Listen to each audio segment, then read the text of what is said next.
Hello, hello! I am Stephanie Dreyer, a plant-based meal planning expert and the founder of Batch Cooking Club, a weekly vegan meal prep membership that makes dinner easier. I am here every Thursday live showing you a new recipe from our weekly plan, and today I am showing you how to make vegetable paella.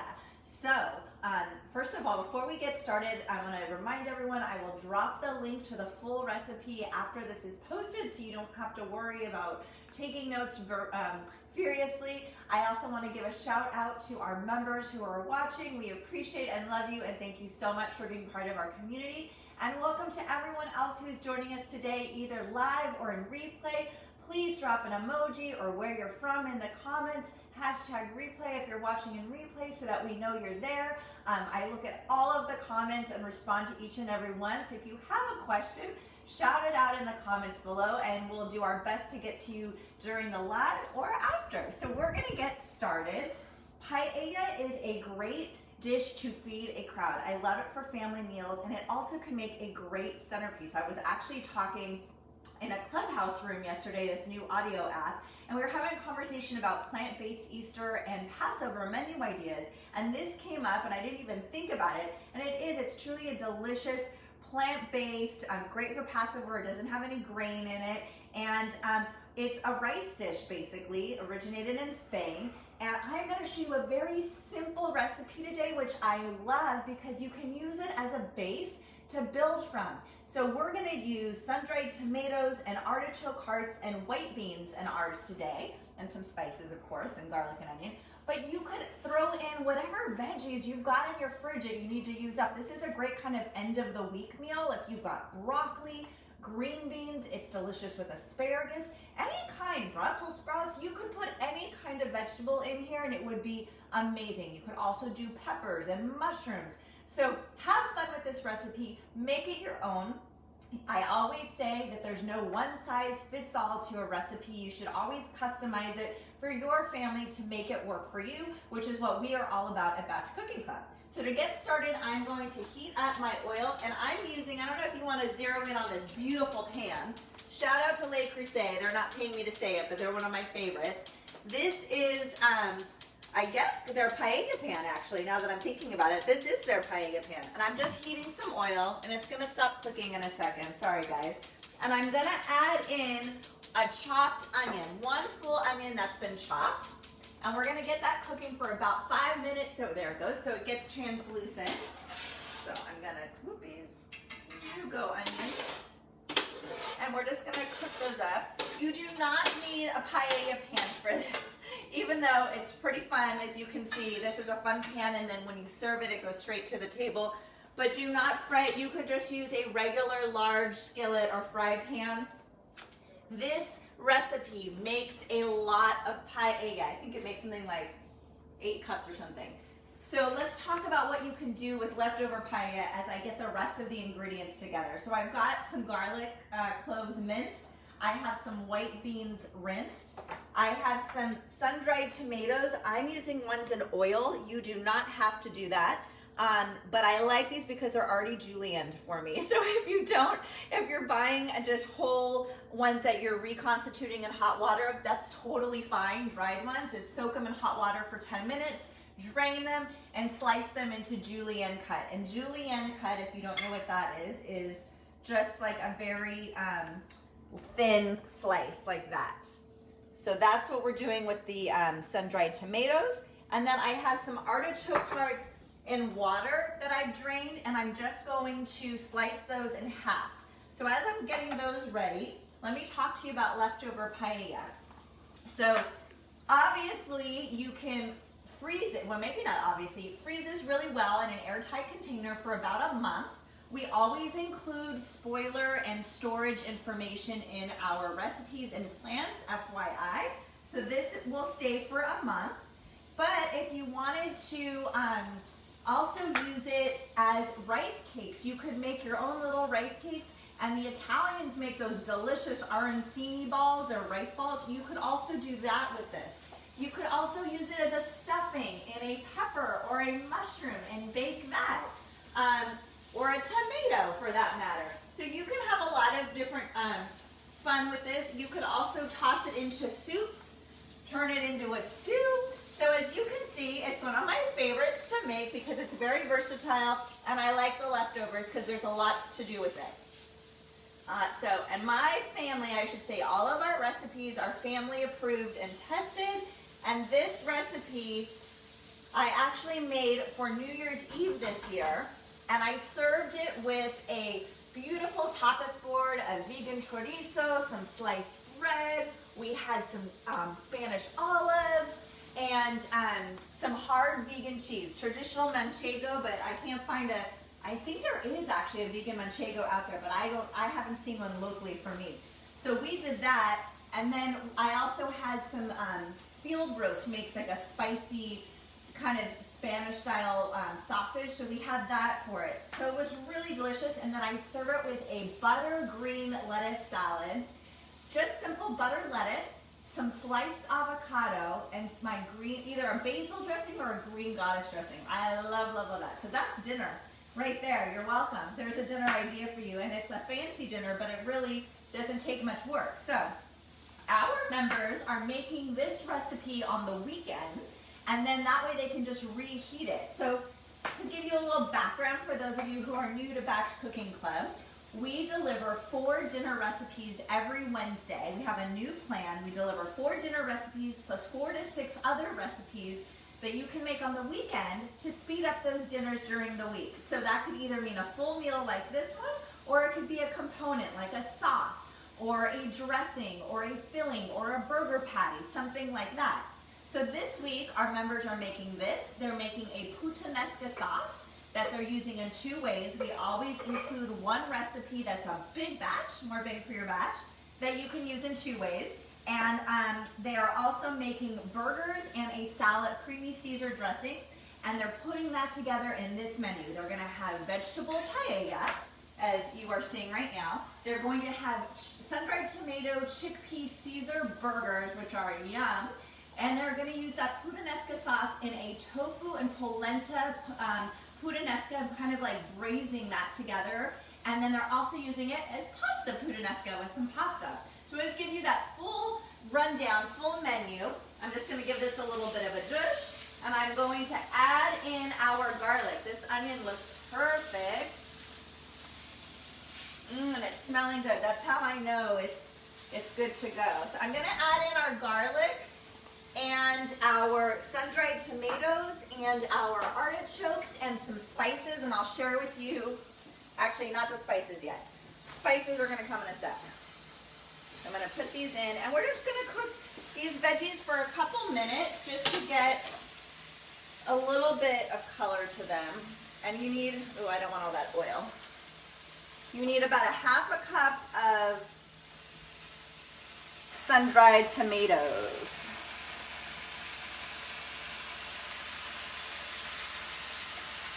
Obviously, if you're going oil-free, you can use the dried and just reconstitute them in water. And that's another tip. All of our menus, our recipes come with oil-free options, gluten-free options, nut-free options, soy-free options. Did I get them all? Soy, nut, gluten. I think I got them all. Basically, we try to be very allergen-free, friendly, because we know everybody's dealing with different stuff. So I was saying, all of our plans come with those recipes and the prep recipes, but then you also get, ooh, this smells so good, you guys. So again, if you're using any other vegetables, this would be the time to add them in to get them cooking. Again, broccoli would be great, green beans would be delicious. I was looking through the fridge before I did this, seeing if I had anything I could throw in, but I was so good with my planning that I pretty much ate up everything that's in my fridge this week. So, yay for me. That's what happens when you meal plan ahead of time. You actually don't waste as much food. Okay, so I'm gonna just let that cook sit for like just a second while I finish telling you about our plan. So, in addition to all that stuff, you also get a prep plan, and that's the special sauce, I think, to our membership, that we actually take you step by step with what to do to prep those 4 to 6 recipes so that you don't have to think about it. We've thought about how to get you in and out of the kitchen in 2 hours or less. That's it, 2 hours or less with 4 to 6 recipes, so you are prepped for 4 dinners for the week. So that comes with your membership as well as a grocery list. And we've got live support for me to cheer you on in our private Facebook group. I am the resident cheerleader of the group, and I make sure everybody is motivated and excited. Okay, so we're gonna add the beans now, and again, if there's any questions, drop them in. We're gonna add the beans, and we're gonna add the rice. Again, we're doing a lot of rice here. We're doing 3 cups of rice. I'm just gonna add that in. 1, 2, 3. And now for the seasonings. And saffron, if you don't know, is very traditional in paella, and I'm going to show you. So I've got some smoked paprika in here, some coriander, and some saffron, and we're going to do a little salt to taste, sea salt. So I want to show you this, if you can, what am I trying to say? Come closer. These are strands, little threads. They're saffron threads. So this is, if you're not familiar with saffron, this is how it's sold. And I get mine from Penzi Spices. It's a family-owned small businesses, but they sell it at the regular grocery store. They have all different, so I just mail ordered this. It went on to Staples in my kitchen. And we're gonna toss this in, and then we're gonna put in our vegetable broth. And our vegetable broth, I say in the recipe, anywhere from 6, and I'm just giving this a zhuzh to kind of toast up the rice just a tad. We're not cooking, we're just mixing this right now, and then we're gonna throw in we want everything to get coated basically with all the yummy, oh, and I didn't do salt. Let's do a little salt. You can always salt later, but let's do a little salt. And then we will give this one more zhuzh. Smells so good. I love this because it's a 1-pan meal, everybody. I mean, we try to take the thinking out of what's for dinner with Batch Cooking Club, but we also try to simplify your life, right? So this is a great meal that is only 1 pan. And this is so beautiful that I can actually take this from the stove straight to the table and serve it. So, okay, let's put in our vegetable broth. Let's talk a little bit about vegetable broth, shall we? One of my favorite products, I'm not getting paid to promote them. I love this product. It is a no chicken broth. It is a vegan chicken broth. So it has the flavor of vegetable or chicken broth, but not the chickeny taste, but that kind of salty-ish taste. And they have a low sodium version as well. This is my go-to whenever a recipe calls for vegetable broth. So you can make your own vegetable broth, or you can buy store-bought. And the recipe calls for 6 to 8 cups. I'm going to start with 6. And what you want to do is we're going to bring this to a boil, and then we're going to let it simmer. And basically it takes about 30 minutes, just like you would cook rice. And if you notice that the rice, and don't do that, make sure you keep this vegetable broth in. I'm gonna let this do just the 4 cups right now. And as the rice absorbs the water, if you notice that it's getting dry and it needs more broth, then you add in, I would suggest adding a cup at a time, more broth as this gets absorbed. So we're gonna bring this to a boil. Let me clean up my mess a little bit here. I am not typically a messy cook, but today I feel like I'm spilling everything all over the place. So we're gonna bring this to a boil, reduce it to a simmer, and then again it cooks, and then you'll know, like around the 20-minute, it'll start absorbing, and you might need to add a little bit more. But basically this all cooks, I'm gonna turn that up a little bit. This all cooks within the pan, and you're done. You're just gonna check it to stir it and see if it needs more broth, depending on the al dente, the tenderness of the rice, okay? So that's really all there is to that meal. When we're done, we're going to season it with some sea salt, just to taste, some pepper maybe, and you can serve it with lime juice or lime wedges. You can either, have these beautiful, this looks like a lemon, but it's actually a lime. You can either squeeze the lime juice on and serve it like that, or you could just serve it with lime wedges on the side. So that's how I like to do it. So let me talk a little bit more Any questions on the recipe so far? Okay, so let's let that kind of come to a boil, and it's starting to do its magic over there. Let's talk a little bit more about Batch Cooking Club. I gave you kind of an overview. I'd love to invite you to try us for $1. You can try us for $1 for the whole month. So if you want to check that out, head over to batchcookingclub.com/trial. You can try all the yummy recipes I mentioned today. Pasta puttanesca, tofu polenta puttanesca, this vegetable paella, and our sun-dried tomato chickpea Caesar burgers. We also give you side recommendations, and you get a whole recipe library when you sign up. That you have access to the archives of all the meal plans. So we just love to make dinner easier and take the thinking out of it. Let's see, what else can I tell you? You can always visit us also at batchcookingclub.com to learn all about all the different membership options. We've got different coaching programs and meal plan audits and fun things that you can do in addition to the membership. And I am always available to answer your questions. We are here on Facebook at Batch Cooking Club, and we are also live, we are also on Instagram as Batch Cooking Club. And you can join me as Vegan Mama. That is my personal Facebook and Instagram home, where I share meal planning tips and tricks. I have 3 kids who are not vegan, so I share how I feed my family, my husband, my 3 kids who are not vegan, and how I only make 1 meal a night, and I am able to get 5 homemade dinners on the table every week. So I love to take you on my journey, so I invite you to join me over there.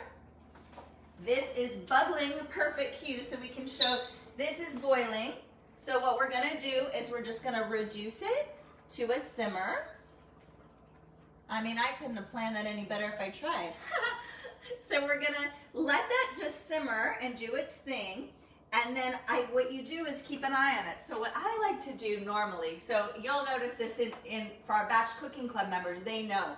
While this is simmering, I will have your plan will outline something else that you'll be doing, because we're never idle. There are never idle hands in this kitchen. You want to be in and out in 2 hours or less. So while this is simmering, we'll have you doing something else in the plan. Maybe it's, I can't remember offhand, but maybe it's making the chickpea burgers or making the salad dressing, for example. So that's doing its thing. Again, you can even see a little bit that some of the liquid's already starting to get absorbed, because it was like way, way, way to the top. It's already getting absorbed. So we're just gonna kind of chill out, let it do its thing. And I also wanted to say one more thing about meal planning, okay? So the reason I do what I do is I wanna help busy parents get more homemade meals on the table. Yes, I want them to eat healthier, but I really do it because there is a connection with your family at the end of the day when you sit down together for dinner. I get a little bit emotional just thinking about it and my kids are a little bit older now. I've got a high schooler's going off to college next year. I've got a 9th grader and I've got a 6th grader now. But I've seen over the course of, being a working mama, juggling all the things, it's crazy busy, the life is chaotic, but dinner is the one. And I know when they're little, it's a little harder, but as they get older, that dinner table is the one time where everybody is together and can decompress and share their wins and their losses, their highs and the lows from the day. That's why I do what I do. But it shouldn't be another to-do on your list. It shouldn't be a mad dash rush. It shouldn't be something you feel guilty or shameful about because you had to pick takeout. Excuse me, because you didn't plan ahead. So my goal, what I do is to take the thinking out of it, to make it joyful and easy to show up for dinner, right?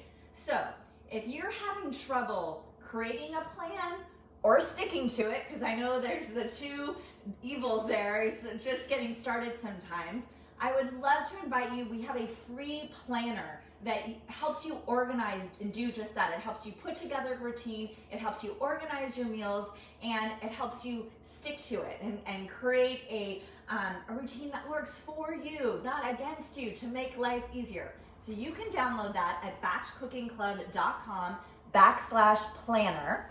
And I hope you'll do that and reach out to me. All my contact info's in there. If you have questions about how to use it, this is like my favorite thing to help people do, to implement, because I nerd out about this. I love it, right? I've spent Oh, my oldest is 17, right? So I've been 17 years perfecting my meal planning process, and I have this 5-step process that I'd love to share with you that I share with all my members every week. So check it out, batchcookingclub.com/planner. Let's do a little check-in on our paella, shall we? And if there's any questions, shout them out. So you can see it's starting to get absorbed. I'm not gonna add any liquid yet. Like I said, I kind of wait for the 20-minute mark and let it just do its thing, which I'm not gonna make you guys stay for 20 minutes. But I just kind of wanted to show you, I don't know if it's evident to you, but I can see the rice, you know, absorbing, the liquids going down. And again, you want this at a rolling simmer. See, this is starting to bubble a little. I don't want it boiling. I just want it simmering, just to simmer. So that's it. Do we have any questions? Do we have any shout outs? Is there anybody watching that we want to give a shout out? Any members you see there? We have someone from Washington, state of Washington, of course, Marcia, and Marcia. someone from Redondo Beach, Gail. Yes, 2 of my favorite members. Thank you for tuning in. I hope you're having a beautiful day. It's a little rainy-ish over here in Southern California. I was thinking the rain had left us, but I hope you're both doing well. Thank you for tuning in live. I think we're gonna wrap things up because we're just sitting here watching our paella cook. So again, remember, I'm gonna post the link to the full recipe. I hope you will try this with your family. Make it your own by adding your own vegetables to it. And enjoy, enjoy, enjoy. Thank you so much for watching. We will be back here next Thursday with a new recipe. Bye, everyone.